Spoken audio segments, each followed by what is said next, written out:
Well, her name is Amy Beach, and perhaps it's no great surprise that the beach has become her focus and her passion. She is the founder and director of the coastal conservation nonprofit Beach Junki. Amy Beach, thanks for being here. Thank you so much for having me. So I'm happy to be here. I'm glad to have you. I have a theory about people whose names become their destiny or their profession, but you actually grew up pretty far from the ocean. I did. I grew up in Hilliard, Florida. That's where my country accent comes from.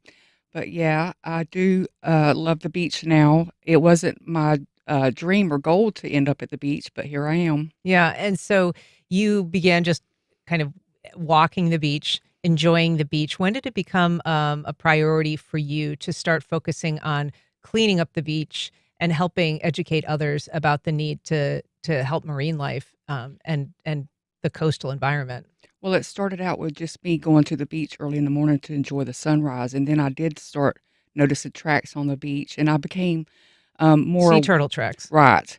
And so I did start with the cute name first, but didn't really know what to do with it until I started being at the beach more and realizing there is a need for sea turtle and ocean conservation.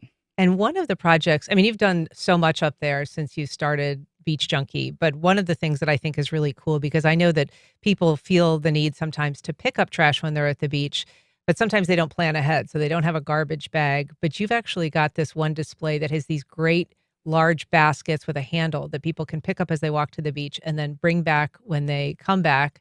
So you're really aiding them in an effort that they might want to do anyway, just weren't really thinking ahead enough to do. Right, I did see a need for, beach, cleanup buckets, and I did partner with the city of Fernandina, and we do have our beach cleanup buckets installed at Main Beach and at Seaside Park, and that they're a huge hit. So people can do a beach cleanup on their own, and they can use the QR code to share on Facebook what they have picked up. Yeah, and, there are some crazy things that are found at the beach. I can speak from personal experience. You found a couple of sets of denture plates. I did, and that makes for a good story, but I did find 2 different denture plates and found the owners thanks to Facebook and social media. So it makes a very unique story whenever I'm trying to tell people that there's some really cool things washing up, but also some very unusual things. Very unusual.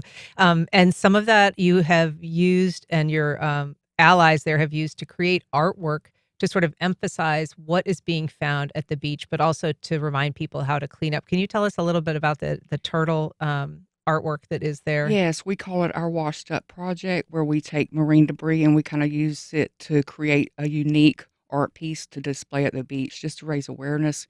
We have our Amelia Sea Turtle that was created by Sandra Baker Hinton, and it is amazing. We actually used that turtle photo to apply for a grant from the Sea Turtles Conservancy. So that photo of the sea turtle that was made from marine debris is used for our grant. You've been really successful at, locating and being able to leverage some grants that are available, some money that's available, including a couple of, um, funding sources from license plates, the Sea Turtle license plate and the Endless Summer license plate. Can you tell us what you've been able to build or buy with that money?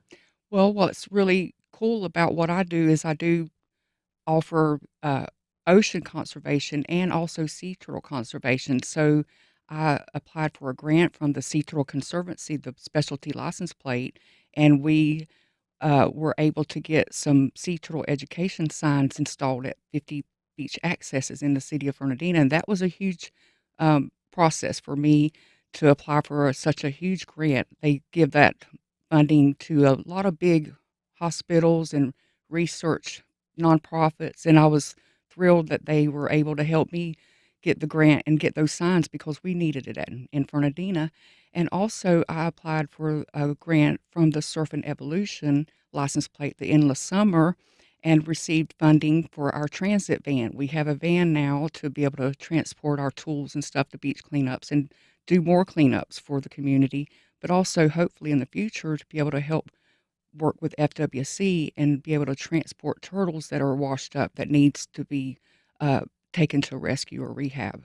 And we don't have a ton of time left, but one of the reasons that we're talking today is the second annual Sea Turtle Festival is coming up this weekend. It's April 19th from 10 to 3. Just briefly tell us what people will find if they attend. You're going to find an awesome day of sea turtle awareness. That is really the main reason why I started the festival, just to raise awareness to sea turtle nesting season that's coming up. And nesting season starts in May, so we want to raise awareness to the Clean Dark Black campaign. But at our festival, we will have live music, but our specialty will be our sea turtle pretend hospital, where the children can come in and do a pretend intake of a sea turtle that needs assistance. Well, it's the second annual Sea Turtle Festival. There's much more information about what Beach Junkie is doing at beachjunki.org. Amy Beach, thanks so much for being Thank here. you so much for having